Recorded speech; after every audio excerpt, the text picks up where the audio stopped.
Está no ar Gestão Pública em Debate, um programa do Curso Superior Tecnológico de Gestão Pública do Centro Universitário Internacional, Uninter. Este programa ele complementa a formação dos nossos alunos de gestão pública na modalidade à distância. E ele também é transmitido pela CWB-TV, TV Comunitária de Curitiba, canal 5 da NET, 72 da TVA. E você também poderá acessá-lo através dos nossos canais da rede EdSat, CBED, os canais da educação através de parabólica digital. E ainda você poderá assisti-lo no nosso canal do YouTube, que se chama Gestão Pública em Debate com Jorge Bernardi. Lá você encontrará mais de 400 programas produzidos nos últimos anos. Hoje nós vamos debater a gestão da Previdência no Brasil. E para isso nós convidamos o advogado, Dr. Jaime de Azevedo Lima.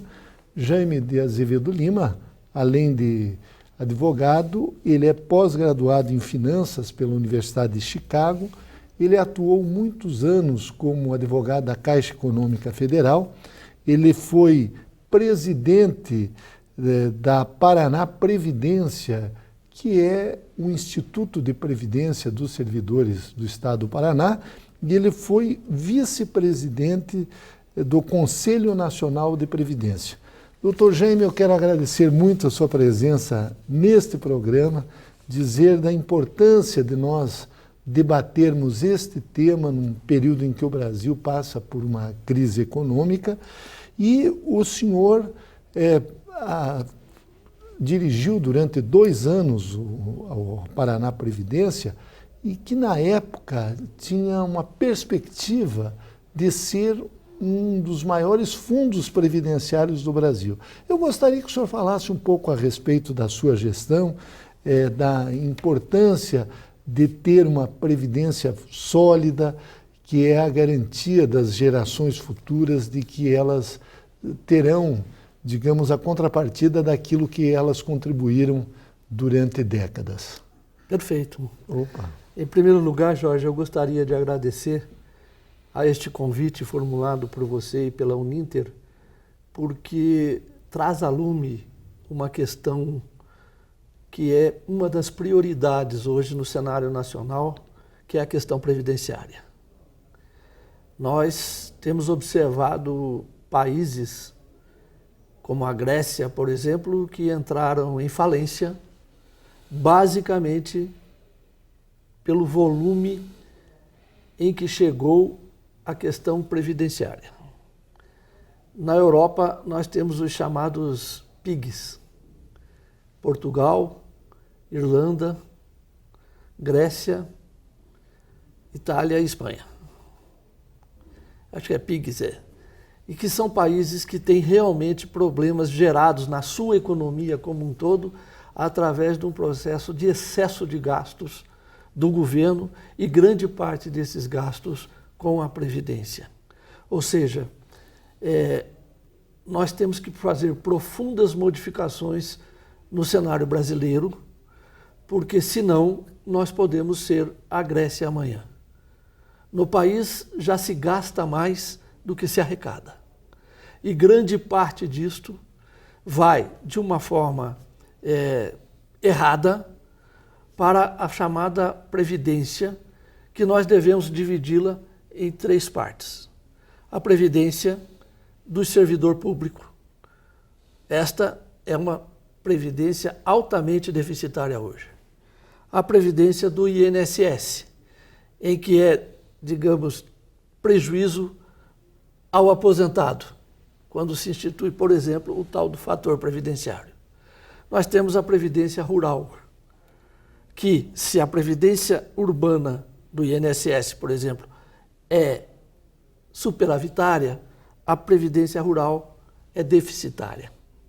E nós temos a questão dos militares, que têm um tempo de carreira por trabalharem na área de segurança, por uma série de razões, menor que o tempo de carreira do funcionário público civil. Tudo isto deve ser analisado, cada um sobre uma ótica, sobre um critério que possa modificar e mudar as condições da Previdência. Então vamos falar do Paraná, se me permite. Exatamente. A Paraná Previdência é uma substituição, ou veio sanear uma questão constitucional. Na Constituição de 88, no artigo 203, se previa a criação de um Instituto de Previdência e Seguridade. Agora, no Paraná, foi dividido. Seguridade ficou com a Secretaria de Administração, que é a questão médica dos servidores, de saúde dos servidores, e a questão de Previdência na Paraná Previdência. Quem criou a Paraná Previdência foi a primeira gestão do governador Jaime Lerner, que trouxe, até quem o convidou, o Renato Folador, para assumir essa área, e pela sua experiência e pós-graduação, inclusive na Espanha, e o secretário Cássio Taniguchi, que nós trabalhávamos juntos e resolvemos, então, colocar de pé a Paraná Previdência. Em 10 anos, de 2000, entre a criação dela, 98, a instalação, de 2000 a 2010, a Paraná Previdência detinha já depósitos, ou seja, contribuições previdenciárias, na ordem de 4 bilhões e 100 milhões. Entre os que existiam no Brasil, já era um valor razoável, digamos assim, porque existiam algumas exigências de somente se aplicar em instituições federais. Caixa Econômica, Banco do Brasil, bancos de instituições públicas. Isso os recursos da Paraná Previdência. Os recursos da Paraná Previdência. E também no Estado, onde hoje no Paraná já existem 189 RPPS. RPPS são os chamados regimes próprios de previdência social, ou seja, municipais. Curitiba tem o seu, e nós temos a Paraná Previdência no Estado. Tive o privilégio de ter sido convidado para assumir em 2010 a presidência e junto com um grupo de diretores altamente especializados na área, que pela primeira vez foi utilizado esse tipo de pessoal, nós conseguimos em 2 anos passar o capital e a contribuição e o lucro desses investimentos que fizemos ao longo desse período para 8 bilhões e meio. Então, em 10 anos, tínhamos 4. Em mais 2, tínhamos 8 bi e meio. Ou seja, éramos a maior do Brasil. Em recursos financeiros disponíveis, aplicados nos mais diversos investimentos. Tudo feito com um conselho diretor, um conselho administrativo e um conselho de investimentos. Nada era feito sem que houvesse uma conversão no sentido de que esse fundo que iríamos aplicar era bom. Porque o maior problema que há com os fundos são os chamados default. São as quebras dos fundos que a gente compra. Por quê? Porque embora no Brasil exista uma bolsa de valores, por exemplo, que quando nós entramos estava em 70 mil pontos e hoje está patinando nos 46 mil pontos e não vai nem para frente e nem para trás por causa da crise, mas sobretudo por questões de governança dessas empresas. Governanças como essa, por exemplo, da Petrobras, que não pôde enxergar o caos e a corrupção dentro da sua administração. Agora, professor Jaime de Azevedo Lima, houve recentemente manifestações de funcionários, principalmente de professores, porque o Estado do Paraná também passou por uma crise orçamentária e foram feitas modificações para que recursos desse fundo pudessem ser utilizados pelo governo do Estado. Como é que o senhor, que é um especialista nessa área de gestão previdenciária, vê essas mudanças? Elas podem, a longo prazo, comprometer o próprio fundo? Em primeiro lugar, é preciso esclarecer que de 2010 a 2012 nós inclusive fizemos uma nova lei de previdência no Estado, aprovada na Assembleia Legislativa. Fizemos um novo corte dos servidores para dar uma longevidade maior ao fundo de previdência. Pelos nossos cálculos, à época, com esses cortes realizados, ou seja, devolvemos uma pequena parte para o Tesouro, nós teríamos uma longevidade de 75 anos. 75 75 anos. Ou anos. seja, com os recursos... Com os recursos que iriam advir, com os frutos dos investimentos. E né? atendendo quantos mil segurados? 100 mil. 100 Já mil. eram 100 mil, cento e poucos mil, entre pensionistas e aposentados. Certo. Né? A grande diferença entre o servidor público e o servidor civil, que não é servidor público, é o valor. No INSS, são 10 salários mínimos o limite máximo. No servidor público, não. Ele recebe de acordo com o funcionário da ativa. Então, o déficit atuarial aumenta de forma sucessiva, porque a contribuição não aumenta. Por alguma razão, eu acredito que foi no governo do Requião, do terceiro governo, que ele não cobrou mais do servidor aposentado. Então, é preciso antes, Jorge, só te explicar. Quando acabaram com o IP, e também foi no governo Requião, ele usou o dinheiro, e isso eu gosto de deixar bem claro, para fazer uma rodovia federal. Ele duplicou a rodovia de Curitiba a Garuva. E o governo federal deveria devolver esse dinheiro. Hoje essa conta atinge mais ou menos uns 10 bilhões. E isso nunca foi devolvido? Eu tentei. Por 2 vezes nós tentamos e a Secretaria Nacional do Tesouro, que era chefiada pelo Arno Agostinho, até nos disse que aquele valor esteve no orçamento durante vários anos, mas ninguém foi buscar. Mas eu fui buscar. Então essa ação está tramitando e basta um empurrão para a gente conseguir reaver esse dinheiro. Que era, parte dele não é todo da Paraná Previdência, parte dele eram valores oriundos da venda das ações da antiga Telepar. Ah, certo. Tá? Mas hoje daria em torno de 10 bilhões. A Paraná foi criada e teve um colchão de liquidez com o dinheiro dos royalties de Itaipu. Existem hoje 2 turbinas a mais, que também geram recursos que podem advir e podem entrar no ativo da Paraná Previdência. Esses valores é só uma questão de negociar com o governo federal para trazer de volta, para repatriá-los para a Paraná Previdência. Mas existe um outro problema. É que o Estado é um patrocinador. Então o Estado deve entrar com X e o segurado, o funcionário, com também o X. Para formar o fundo. Para formar o fundo, né? Fora o fundo de liquidez que estava feito com os recursos de Itaipu. Pois bem, isso veio acontecendo praticamente até o final do governo do Jaime Lerner. Depois disso, o Requião deixou de pagar a parte do governo. Do Estado. Do Estado. Só se recolhia a parte do servidor.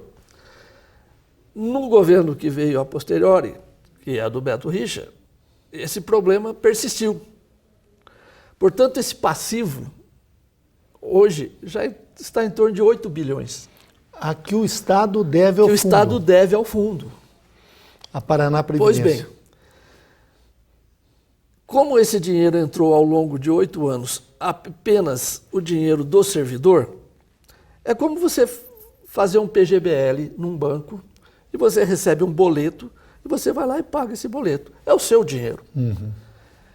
Lá não tinha boleto, descontava-se do salário do servidor e colocava-se na conta da Paraná Previdência para que a gente cuidasse do fundo dele.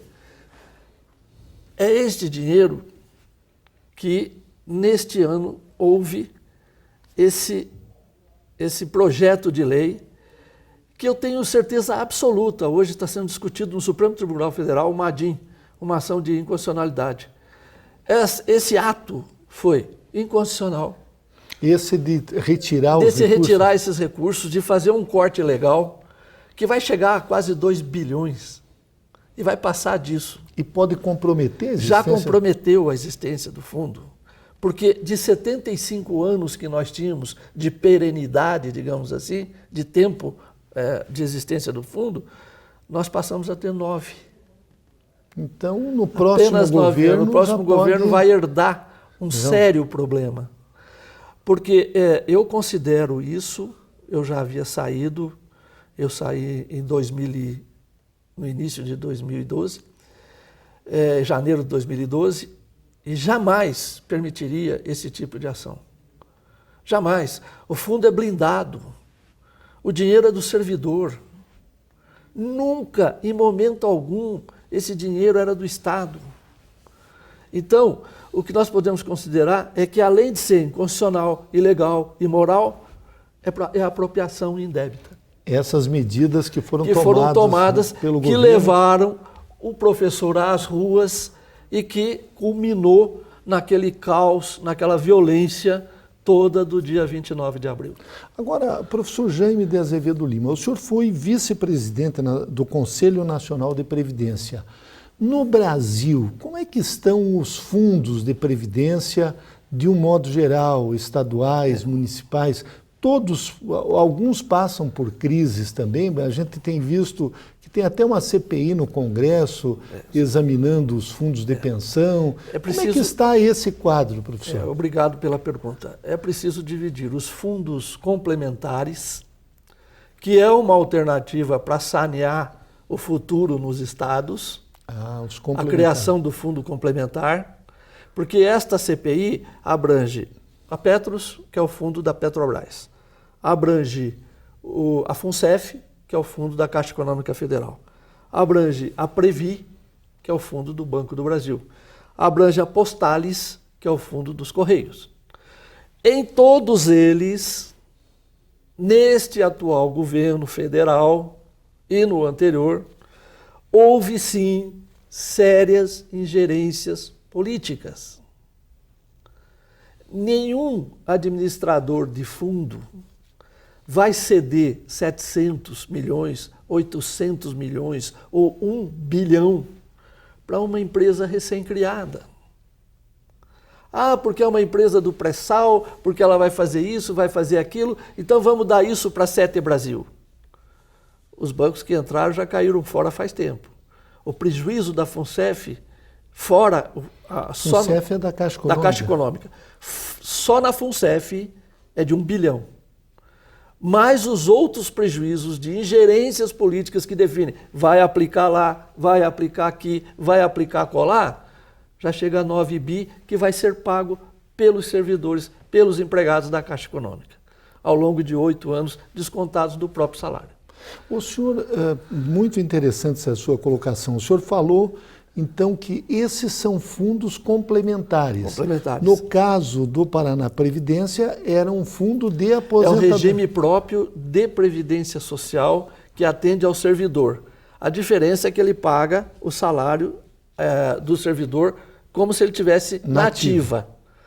O que nós temos que fazer, não para esses que estão lá, não para os que estão pagando de hoje, mas já anteriormente, era termos criado, e já deixei a lei pronta lá, de um fundo complementar no estado do Paraná. Aí o RPPS vai pagar até o limite do INSS. Que seriam 10 salários. 10 salários mínimos de contribuição. Isso. E ele contribuiria com o seu salário, se quisesse, com mais 8%, certo? Para o seu fundo complementar. Para os novos servidores. Porque nós temos que pensar em previdência a longo prazo. Eu acho que foi Churchill que disse que nós temos que governar para as futuras gerações. Quem trabalha com gestão pública, e você é um expert nesse assunto, estou aprendendo ainda, sabe que nós temos que fazer para o futuro. Claro. Nós temos que tratar o esgoto para que as crianças não voltem ao posto de saúde, né, como voltam ultimamente. Nós temos que tratar da questão da iluminação pública como uma questão de segurança. Nós temos que tratar dos nossos próprios públicos, da melhoria da educação. Tudo isso faz parte de um dinheiro que vem de um único lugar, do imposto do cidadão. É devolver este imposto ao cidadão na forma que a gente deve devolver. Na Previdência é a mesma coisa. É uma imensa cooperativa, onde todos entram com dinheiro, esperam que o gestor cumpra com o seu papel, não é? E dê o retorno que seja a tranquilidade quando ele cumprir a sua idade. Hoje, um dos maiores problemas da Previdência, meu querido, é a longevidade do brasileiro. Que é um aspecto positivo, mas para a Previdência é negativo. Mas para a Previdência é difícil. Né? E a questão dos militares. Agora, professor Jaime, o senhor estava falando daqueles países europeus que têm uma população envelhecida, tipo Itália, Grécia, Espanha e que Portugal estão passando por crise. Nós estamos observando que a Alemanha está aceitando um número muito grande de imigrantes.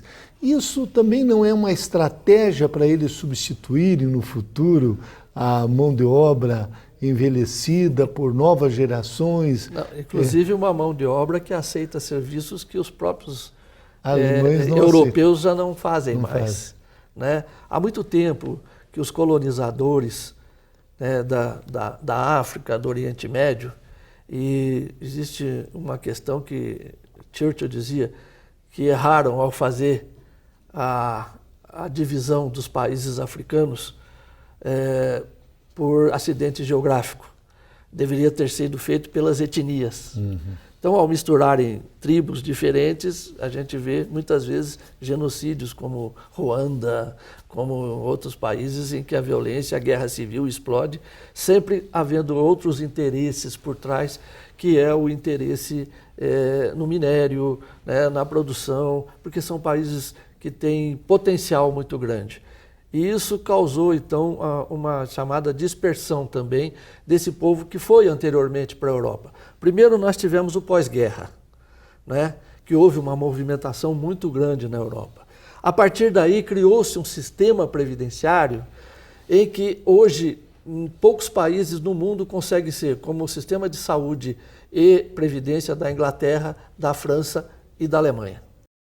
São sistemas que suportam a sua população.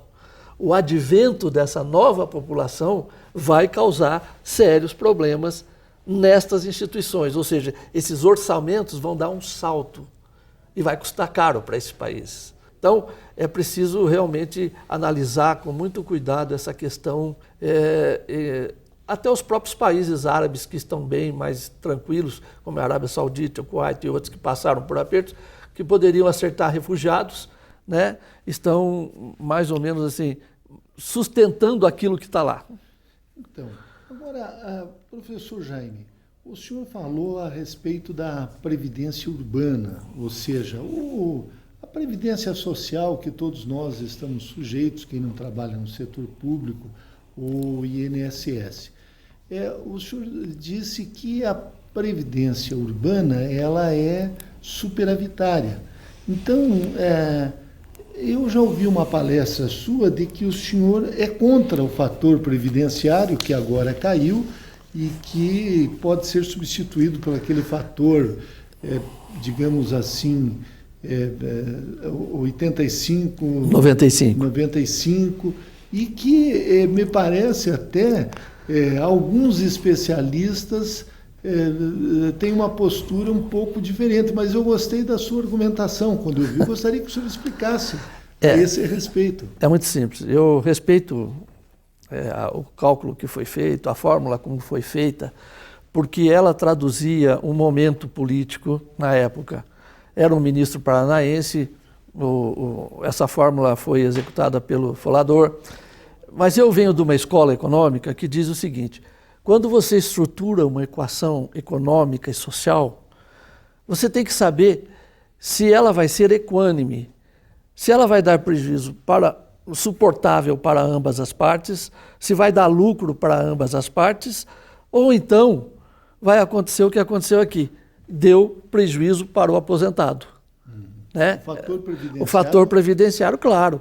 O cidadão trabalha muitos anos e tudo mais, tem direito de se aposentar, não era por idade, era por tempo de serviço. Se completa os 35 anos, não tem 60 anos, vai receber menos. Não é? É o que está acontecendo hoje, certo? Bom, eu acredito que é possível e é viável um sistema do INSS separado, o rural do urbano. O urbano é superavitário na sua receita, mas o rural tem que ter um tratamento diferenciado. Esse rural deveria sim voltar para o Tesouro e para cada empresário rural, para cada sitiante, para cada fazendeiro que tivesse que contratar um servidor, um trabalhador no campo, um trabalhador rural, ele deveria apresentar uma certidão nos bancos do Brasil e outros de que ele estava recolhendo os recursos devidos a esses trabalhadores rurais. No Brasil ainda nós temos trabalho escravo, né? Que é uma das coisas mais hediondas que pode acontecer. Então, se nós fizéssemos isso ao longo de um tempo, nós estaríamos saneando a questão rural. E sendo superavitário, nós poderíamos terminar com esse processo do fator previdenciário. Ele seria desnecessário. Sim. Porque hoje você pega um cidadão com uma idade de 58 anos, do campo, ele gasta mais em remédio do que ele consegue ganhar. Certo? Então, eu vou voltar a uma questão também que eu acho importante, é a questão dos militares. O sistema militar, hoje, ele tem uma grande dificuldade. No sistema do governo federal, foi criado um sistema previdenciário em que os militares foram deixados à conta do Tesouro. Certo. Isto por quê? Porque o militar se aposenta hoje no Paraná, um exemplo, um coronel que chega, um oficial que chega no final de carreira aos 48, 49 anos de idade. Ou seja, quando ele está no máximo do seu potencial, a força o coloca na reserva. E ele vai viver até os 80 anos e tudo mais. Você imagina a contribuição dele nesse período e a contribuição que ele vai receber ao longo do período. Ela é deficitária. Então, tem certas coisas, e como ele trata de segurança, como ele trata de uma série, não tem por que não ficar no Tesouro do Estado. Assim certo. Como fica as Forças Armadas, Exército, Marinha, Aeronáutica, a Polícia Federal, fica na conta do Tesouro Federal. O senhor não quer, digamos assim, tirar os direitos dos militares. Absolutamente. Mas que isso ficaria na conta do Tesouro pelos serviços porque que eles senão a participação dele seria muito cara. Certo. Hoje um servidor coloca 11%, o Estado 11%. Se tivesse fazer o cálculo dele se aposentando aos 49, 50 anos, ou 30 anos de serviço, seria 22%, 25%. Exatamente. Então, é muito. Então, nós entrevistamos neste bloco o professor Jaime de Azevedo Lima, ele que é advogado, especialista em gestão previdenciária, e o tema foi a gestão da Previdência no Brasil. Professor Jaime, eu quero agradecer muito a sua presença neste programa e não tenho dúvidas de que o senhor contribuiu na formação dos nossos alunos. Eu é que muito agradeço. Obrigado. Muito obrigado, querido. Se você quer fazer sucesso na sua carreira profissional, entre em cena e dê um show. Estude no Uninter, um dos maiores grupos de educação do Brasil. Com unidades presentes em todo o Brasil, o Uninter oferece cursos de graduação e pós-graduação à distância com valores que cabem no seu bolso. E uma equipe de professores, mestres e doutores com ensino de qualidade comprovada. Brilhe na sua carreira profissional. O Uninter é referência em educação. Acesse uninter.com e inscreva-se.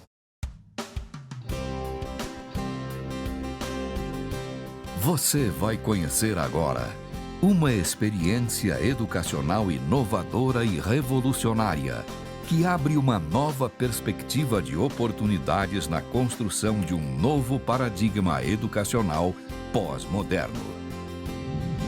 Bem-vindos ao Grupo Educacional Uninter, uma corporação pioneira, repleta de inovações e grandes oportunidades. Com sede em Curitiba, uma das melhores cidades brasileiras, o Grupo Educacional Uninter possui 5 campi presenciais e 4 unidades corporativas. Está presente em todos os estados brasileiros. São mais de 450 polos de apoio presencial. O Grupo Educacional Uninter já nasceu com vocação empreendedora e continua crescendo. A empresa atua no mercado há mais de 15 anos e se atualiza constantemente, o que permite dar respostas rápidas às demandas do mercado.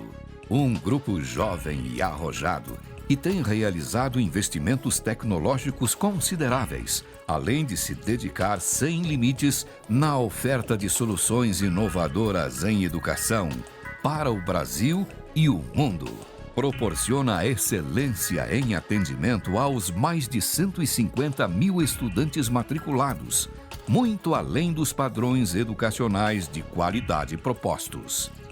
Assim, gradualmente, o Grupo Educacional Uninter transformou-se em uma marca de qualidade na prestação de serviços educacionais.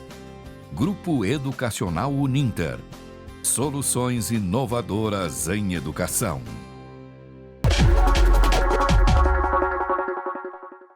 Gestão Pública em Debate é um programa do Curso Superior Tecnológico de Gestão Pública do Centro Universitário Internacional, Uninter. Este programa ele complementa a formação dos nossos alunos de gestão pública na modalidade à distância. Ele também é transmitido pela CWB-TV, TV Comunitária de Curitiba, canal 5 da NET, 72 da TVA. E você também, que tem parabólica digital, pode assisti-lo nos canais da rede CBED, EDSAT e os canais da educação. E no nosso canal do YouTube, que se chama Gestão Pública em Debate com Jorge Bernardi. Lá você encontrará mais de 400 programas produzidos nos últimos anos. Hoje nós vamos debater a República e a Revolução Federalista. E para isso nós convidamos o professor Sedinei Salles Rocha, ou SS Rocha, ele que é escritor. O professor Sedinei Salles Rocha, ele é filho de agricultores, ele nasceu em 1953 no município de Tijucas do Sul, onde houve uma das mais importantes batalhas da Revolução Federalista aqui no estado do Paraná. Ele é casado com Terezinha de Jesus Cardoso e tem 3 filhos, o Regis, a Flávia e o Luiz Felipe. Ele é um bancário aposentado, ele dedica-se à literatura e também à poesia. Ele é formado em estudos sociais pela Universidade Federal do Paraná e membro do Instituto Histórico Geográfico do Paraná e do Centro de Letras de Campo Largo.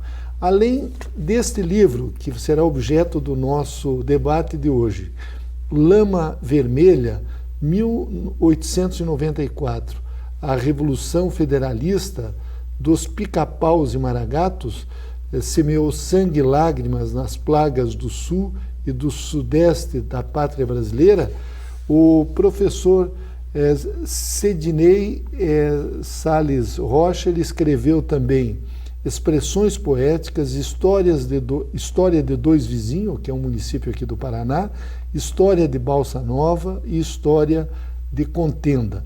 Ele foi coordenador da Antologia de Autores de Campo Largo, editado em 2013, e publicou textos como Tamanduá, Paranaguá rodeado de serras, Vida e Morte de Gumercindo Saraiva, Lapa, Mártir da Revolução, Paranaguá na Revolução, o Iguaçu, Nuances da Revolução Federalista de 1893-1894 e Legalistas na Fronteira Norte, entre outros.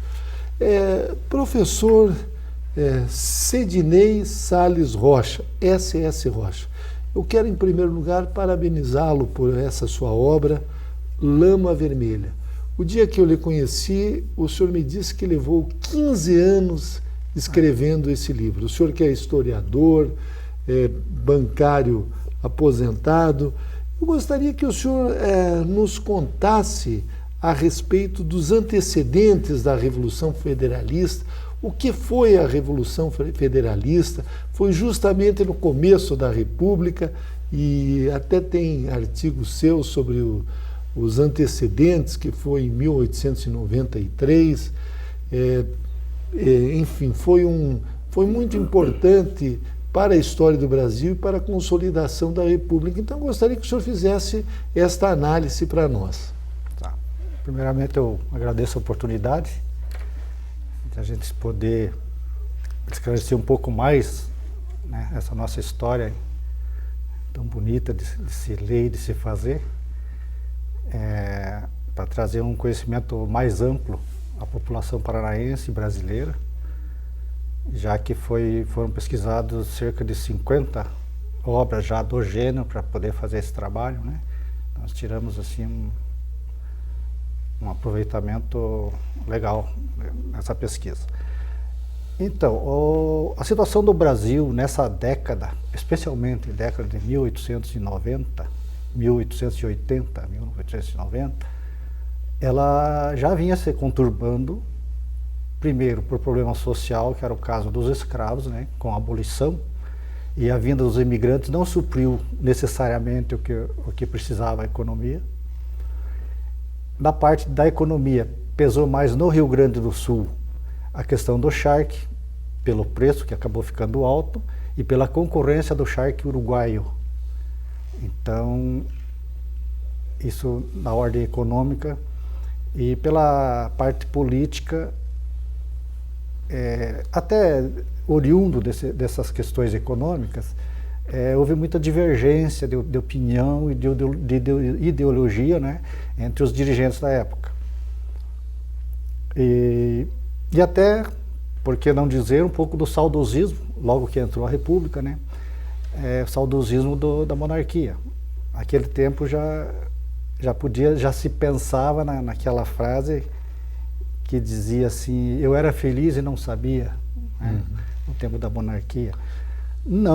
Não que esse fator de retorno à monarquia tenha sido, né, um motivo da Revolução, não.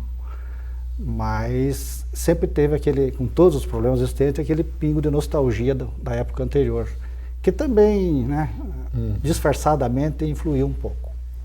E os antecedentes desta revolução? Porque me parece que tinha um pouco também de disputa de poder ali, porque foi quando se consolidou o Marechal Floriano, que ficou conhecido como Marechal de Ferro. Isso. O Deodoro assumiu, né? E, como eu disse, nessa virada de regime, sempre há muita discrepância, então a dificuldade de acerto da cúpula administrativa é complicada. E o Deodoro experimentou alguns problemas, teve que deixar o poder, né? Assumiu o Floriano, que, a bem dizer, não era o sucessor legítimo.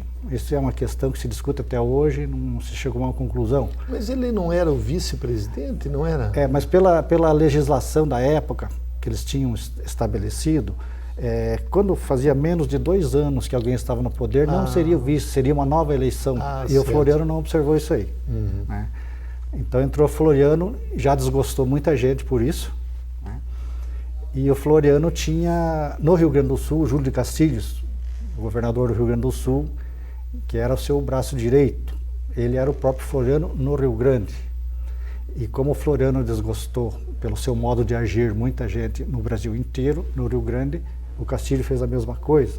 Então acabou criando uma divergência severa, né, com o Silveira Martins, que já era exilado e estava no Uruguai, e de forma que o Rio Grande do Sul ficou conturbado, né, aí já pela política, já nem era mais a parte econômica, por causa da presença e a divergência entre o Júlio de Castilhos e o Silveira Martins. E com isso quem sofreu foi o povo, muita perseguição, né? Mortes, saques. Eu gostaria que o senhor situasse, por exemplo, os pica-paus eram do lado do Floriano. Isso, governistas. E os maragatos do lado, no caso, do Silveira Martins. Isso, dos revolucionários. Isso. Né? Então, pudesse colocar esse contexto, né?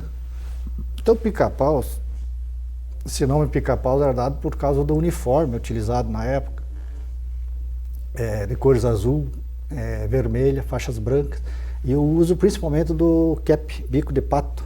Então, que você olhando um soldado, você lembrava realmente do pássaro pica-pau. E o professor falecido Rui Wachowski, né, grande estudioso também, ele até citou a possibilidade de que pica-pau seria porque eles utilizavam a arma de fogo pica-pau. Ah, também. No meu entender... Não tinha muito Não é, porque é justamente o contrário. Eles usavam o chassepot, né? O Mannlicher. Que já era armas da época. E, posteriormente, como as armas antigas, mais recentemente, chamavam de pica-pau, porque achavam que era parecido com o que era usado na guerra. Isso é a história dos pica-pau. O Maragato é o seguinte, Maragato é o nome de um povo da região de Maragateria, na Espanha. Eles imigraram aqui para as Américas, né, e se localizaram no Uruguai, próximo da fronteira com o Rio Grande. E esse povo, como era na fronteira, eles se mesclaram com os brasileiros que tinham fazenda lá, como o Gumercindo Saraiva, os parentes deles, né, os irmãos, o pai. E a partir daí eles formaram o primeiro bloco para invadir o Brasil, com os maragatos. Usavam um lenço vermelho? Isso. E a partir daí foi combinado todos que eram da Revolução eram maragatos, né? A partir dessa origem do pessoal que veio lá da Espanha, os originários da Espanha. Certo.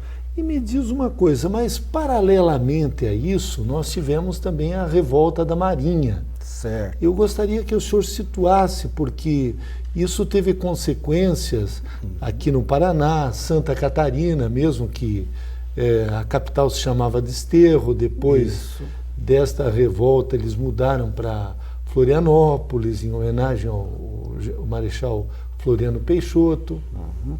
Então, as convulsões iniciaram no Rio Grande, nesse aspecto que mais ou menos eu disse agora, mas ao mesmo tempo, no Rio de Janeiro, que era a capital, né, as desavenças continuavam entre militares e o governo. Apesar do governo ser militar, ainda assim não existia uma coadunação.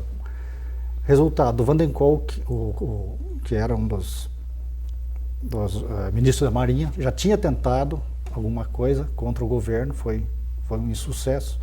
E posteriormente o Custódio de Mello, né, não sei se aproveitando ou não as convulsões do Rio Grande, ele impetrou no Rio de Janeiro também a revolta da Armada.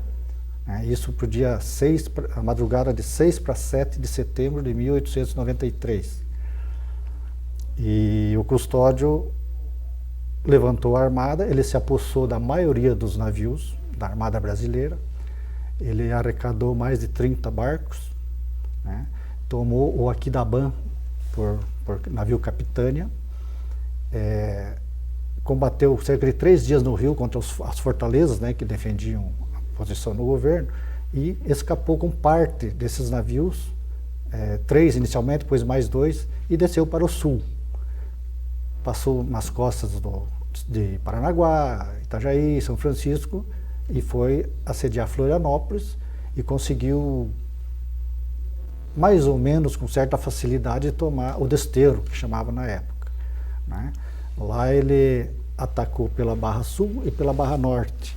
E como a defesa era pouca, eles não tinham como se deslocar tão rapidamente, porque lá, quem conhece Florianópolis sabe que não é tão pertinho para você atravessar um trecho para o outro. Então a resistência foi pequena, até porque algumas autoridades de Florianópolis facilitaram a entrada do Custódio, né, porque tinham uma simpatia pela Revolução, né? Não só autoridades, como o povo mesmo, né? Grande parte do povo de Santa Catarina tinha certa simpatia pela Revolução. E o Saldanha da Gama, qual era o papel dele nesse episódio? Inicialmente, o Saldanha ficou meio neutro nessa história, e enquanto o Custódio se afastou, o Saldanha, com o resto dos barcos, ele ficou meio recuado da Baía de Guanabara, mas não desistiu. Recuado e, né, colocando contrapontos com o Floriano. E só em em fevereiro de 1894, por aí, ele assumiu realmente o comando da esquadra no Rio de Janeiro, que o Custódio estava fora, né, e tentou derrubar o governo a partir da Baía da Guanabara, ali onde ele estava, né, com os barcos que ele tinha. Só que nesse meio tempo o Floriano já tinha mandado preparar a esquadra de papelão, que seria a esquadra defensiva, uma nova esquadra, porque ele quase não tinha barcos, né? Tanto é que ele teve que comprar alguns navios americanos, inclusive alguns marujos e marinheiros americanos vieram junto, e mandou reformar barcos antigos, né? E até barcos da Marinha Mercante ele preparou para a guerra e formou. Chamaram escada de papelão por causa disso, eram barcos antigos e tal, mas ele conseguiu fazer. E daí o Saldanha, diante disso, agora coisa é diferente, né? Daí, como estava pronta, em março ficou pronta essa esquadra de papelão, que foi formada em Pernambuco, né? Daí desceu, estava vindo para o Rio. Aí o Saldanha, depois de alguns entreveros, não conseguiu derrubar o governo, acabou tendo que sair, né? Refugiou-se na corveta Mindelo, uma corveta de bandeira portuguesa, neutra, e fugiu para o sul, né? Em rota de fuga para o sul do Brasil, e foi lá para o lado do Rio Grande do Sul. Mais tarde, daí, ele também entraria por luta em terra, né, contra os legalistas. Agora, o senhor escreveu esse livro, Lama Vermelha, onde o senhor relata todo esse episódio da Revolução Federalista. O título, por que o senhor usou esse título? Eu gostaria que o senhor colocasse até os aspectos relacionados à grande batalha que houve na sua terra natal, que é Tijucas do Sul, que fica a 60 quilômetros aqui de Curitiba. Enfim, que o senhor nos contasse por que Lama Vermelha. Tá, ele tem dois significados. Primeiro, lama, porque toda guerra é uma lama. Por que vermelha? Porque ela foi mais forte, porque caracterizou-se por violência, né? Muita degola, estupros, saques, né? Coisas assim abomináveis. Isso mais no Paraná ou em Santa Catarina e no Rio Grande do Sul? Não, isso de modo meio que geral. Ou seja, a segunda significação que eu optei pelo título foi justamente na cidade de Tijucas do Sul, porque Tijucas vem da palavra Tijuco, que é terra preta, e lá, terra preta e úmida, né? E os combates em Tijucas aconteceram em janeiro, que era um meio chuvoso, como até hoje, né? Mas de muita chuva. Então eu relacionei assim, chuva em cima de terra úmida e preta, vira barro mesmo, que naquela época não tinha pedra, nem asfalto, nem nada. E com o passar dos canhões e cavalos e por dentro do vilarejo, que era na época, e mais de 200 corpos, ou mortos ou feridos, né, derramando sangue em cima do barro vermelho, virou lama vermelha. Né? Barro preto, né? Lá morreram 200 pessoas dos dois lados, entre Maragatos eu cito ali como baixas, em torno de 200, e mortes de 90 a 110. Nenhuma estatística me dá exatamente quanto foi, isso é muito difícil. Quantos dias foi essa batalha entre os Maragatos e os Pica-Paus? Tá. Efetivamente, em combate, foram 9 dias. Né? 9 dias. No dia 10 de janeiro já aconteceu um degolamento, né, de um soldado. Isso em e no dia 1894. Isso. No dia 11 de janeiro começaram as batalhas. E essa batalha de Tijucas, ela teve algum relacionamento, por exemplo, com o Cerco da Lapa, onde se destacou o general Carneiro? Ela teve, que na verdade era assim, o Gumersindo, né, que era o chefe de campo de toda a Revolução aqui no Santa Catarina, Paraná, ele combinou... Gumersindo Saraiva. Isso, combinou em Itajaí, com os seus auxiliares, em atacar o Paraná por 3 frentes, que seria Paranaguá, Tijucas e Lapa. Então ele combinou data e tudo, vamos atacar no início de janeiro, todos juntos. E ele veio pelo centro, ali por Santa Catarina, por Campo Alegre, né, por Tijucas, mandou Piragibe para Lapa, e o Custódio se encarregaria de tomar Paranaguá. E acontece que o pessoal de Tijucas chegou antes, e o Gumersindo tinha destacado o seu pelotão de frente, e eles se apressaram em atacar Tijucas e não tiveram sorte, eles foram rechaçados, né? Houve muitas mortes nessa primeira batalha do dia 11, tanto que quando o Gumersindo chegou, né, o pessoal já estava, muita gente morta e tal, e ele disse, olha, vamos voltar. Eu pensei que não ia ter resistência e teve, vamos ter que voltar. E retornou realmente até Santa Catarina, até a divisa, né, com Campo Alegre, Tijucas e Campo Alegre, e lá ele encontrou o Laurentino Pinto, né, que era um outro general dele que vinha com reforço, e o Laurentino convenceu o Gumersindo a retornar. Não, Paranaguá não foi atacado, mas está sendo aí hoje ou amanhã e tal. E por coincidência, nessa conversa, eles escutaram até alguns tiros de canhões que provavelmente vinham de Paranaguá. Aí o Gumersindo resolveu retornar, né? E daí eles tiveram sucesso, tanto em Tijucas, E o Piragibe também ficou na espreita da Lapa, enquanto não se definia em Tijucas o que acontecia. Tanto é que a Lapa foi cercada ali pelo dia 18 e Tijucas capitulou no dia 19, quer dizer, eles aguardaram, né, os acontecimentos de Tijucas. E isso durou, digamos assim, o objetivo deles era chegar ao Rio de Janeiro, tomar o poder. Isso, até o Rio de Janeiro. Só que para digamos, essa revolução, ela mais ou menos acabou aqui no Paraná mesmo, né?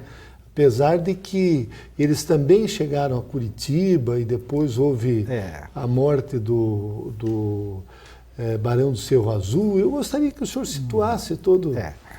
Então foi assim, né? Daí em Tijucas e Combate aguentou até o dia 18, dia 19 capitulou.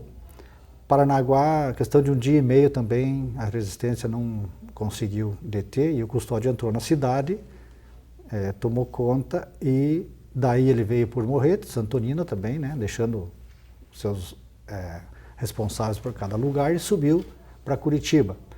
E Curitiba não ofereceu resistência nenhuma, pelo contrário, né, nós tivemos aqui a situação em que o Vicente Machado, que era o governador, e o Pego Júnior, que era o chefe militar, né, no Paraná, eles se ausentaram da cidade. Se ausentaram ou fugiram? Porque... É uma palavra pesada, né? Vamos alguns dizem que eles fugiram, né? Bom entendedor vê a palavra massa, levaram a capital para Castro, me parece, né? Não, esse era... Em teoria, ele ia mudar a capital para Castro, mas não mudou, né? Ele, na verdade, foi para São Paulo. E o Vicente foi direto para São Paulo a cavalo, né? Com alguns correligionários. E o Pego Júnior ia para São Paulo, mas com um trem por Ponta Grossa. Só que quando ele chegou aqui na Balsa Nova, né, na estação da Serrinha, os Maragatos já tinham tomado a estação. Aí ele mandou o trem voltar, veio até Curitiba, pegou o cavalo e foi atrás do Vicente. E foram a cavalo. E se encontraram em Apiaí, já no estado de São Paulo. Né? Certo. Só na volta, depois, com os paulistas, né, que o Vicente veio junto, aí eles passaram em Castro, diz que ele ficou 24 horas em Castro, que tinha que justificar, foi capital, né, a capital por um dia. E nessa saída deles, vamos dizer assim, meio que automaticamente o Barão teve que assumir, né, as rédeas da cidade. Sim, que ele era o presidente da Câmara, né? Ele era comerciante, né, um dos maiores comerciantes também, líder político. E ele o Barão do Cerro Azul foi o fundador da Associação Comercial, né? Isso, exatamente. O Ildefonso Pereira, né? E isso também é uma questão que vai ser discutido pelo resto da vida, se ele foi herói, se ele não foi, né? Porque, indiretamente, ele acabou auxiliando os Maragatos, mas ele auxiliou em prol da cidade de Curitiba, que realmente aconteceram coisas, mas foi muito pouco, né, perto das outras localidades que os Maragatos tomaram. Então ele conseguiu manter um equilíbrio ali, né, embora dando dinheiro para os revolucionários, né, sendo subjugados em todos os interesses. Curitiba ficou mais ou menos incólume a essa guerra. Só que enquanto eles estavam em Curitiba, a Lapa ainda lutava, né, e sofria. Isso pesa bastante, né, na conta. E enquanto a Lapa resistiu, Tijucas resistiu 9 dias, né, segurou um pouquinho os revolucionários, até porque eles teriam invadido Paranaguá e Lapa ao mesmo tempo, eles seguraram. A Lapa segurou mais 23 dias, né, e esse tempo ajudou a Força Paulista que se formava em Itararé, né, uma grande força, daí sim, porque o grande problema dos legalistas, ou dos governistas, ou dos republicanos, era a falta de homens, né? Sempre na base de 1/3 do adversário. Né? E a Força Paulista, não, ela veio cerca de 3 ou 4 mil soldados, né? E deu tempo dela se preparar, embora tenha demorado praticamente 2 meses para formar essa grande força. E daí, de Curitiba para frente, já não havia muita chance de maior progresso da Revolução, né? Porque eles já estavam vindo. Apesar de que o Piragibe, um dos generais vanguardeiros do Gumersindo, enquanto o Gumersindo, os revolucionários estavam em Curitiba, né, ainda em festas e decidindo o que fazer, o Piragibe já se direcionou para São Paulo e chegou próximo de Itararé. Tentou, né, diplomaticamente convencer o pessoal de lá a aceitar eles, agrupá-los aos revolucionários e ir para o Rio. Não conseguiu, né? E daí ele optou por retornar. Certo. Deixou as tropas dele com o Juca Tigre, que vinha na retaguarda, e dirigiu-se de volta para o sul. No caso, os Maragatos eram quantos mil soldados que invadiram, quantos mil revolucionários que invadiram o Paraná? Tem esse número? É uma pergunta, vamos dizer assim, não é difícil, ela é difícil de mensurar, porque, vamos dizer, no Rio Grande eles se preparam em torno de 6 mil funcionários, soldados, revolucionários, né? Para lutar lá e para vir para Santa Catarina do Rio Grande. Só que desses 6 mil, em alguns lugares que eles iam tomando, ficavam tanto. Ah, sim. Né? E daí eles vinham com menos. Quando eles tinham uma batalha e ganhavam, eles incorporavam, né? Os militares incorporavam ao grupo dele, então aumentava. Então daí já muda a estatística. Né? E assim foi, de formas que a gente pode adiantar que em Tijucas, embora fale-se que eles vieram em 3.000, 3.500, tudo bem, eles vieram, subiram a serra, só que uma parte já foi para Lapa, outra entrou em Tijucas. Então, eu calculo que em Tijucas vieram 1.800 para invadir Tijucas, né? E Tijucas tinha cerca de 650 defensores. Moradores. E defensores mesmo, porque tinha um grupo de atiradores, né, que foram para lá para defender a cidade. Certo. Moradores eram um pelotão de lá que foi formado, né, com 90 praças, né? Até pelo meu tio-avô, na época. Esses eram os moradores de lá mesmo. Então a proporção era muito desigual. Né? E terminou quando a Revolução? Logo depois, então, ali por março de 1894. E daí eles voltaram para o Rio Grande, com o Mercênio Saraiva, e dispersaram as forças? Como é que foi? É assim, o tempo clássico da Revolução pode ser considerado assim, de início de 92 a julho de 95, né? 3 anos e meio. Eu, como a parte mais condensada da Revolução, foi nos 2 anos intermediários, 93 e 94. Né? Certo. E eu estabeleço um corte aí para datar, né? Para delimitar datas. Em 1893, em maio, com a declaração do manifesto do Joca Tavares, né? Contra o governo, isso em maio de 93. Certo. A partir daí começou efetivamente, né, começaram as lutas. Porque daí, 2 meses depois, já houve a primeira grande batalha de Inhanduí. Tá? E o final eu considero como a morte do Mercênio Saraiva, que foi 10 de agosto de 94. Porque ele morreu aonde? Ele morreu em Carovi, mas já de volta para o Rio Grande. Numa batalha. Porque daí morto o chefe principal, daí a coisa meio que, né, desvaneceu-se e tal. Ainda houveram algumas coisas, de forma que inclusive o Saldanha da Gama ainda impetrou mais uma batalha já em 95, né? Mas o encerramento oficial mesmo foi em julho de 95, né, com a anistia geral dada pelo Prudente de Moraes. Né? Então, nós entrevistamos neste bloco de Gestão Pública em Debate o professor Cedinei Salles Rocha, ele que é escritor, e o tema foi A República e a Revolução Federalista.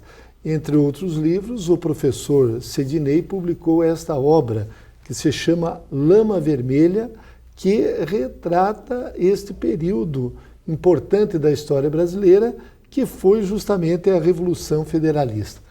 Professor S.S. Rocha, eu quero agradecer muito a sua presença neste programa, dizer que o senhor contribuiu de uma forma muito importante na formação dos nossos alunos. Muito obrigado. Eu que agradeço a oportunidade, né? E está podendo compartilhar, né, o que a gente obteve aí de pesquisas, de conhecimento, né? Inclusive coisas novas e muito bem detalhadas, né? A gente conversando aqui, você tem que meio que generalizar, né, por causa do tempo. Isso. Mas aqui está muito bem detalhadinho essas datas e números e tudo. Muito obrigado, professor.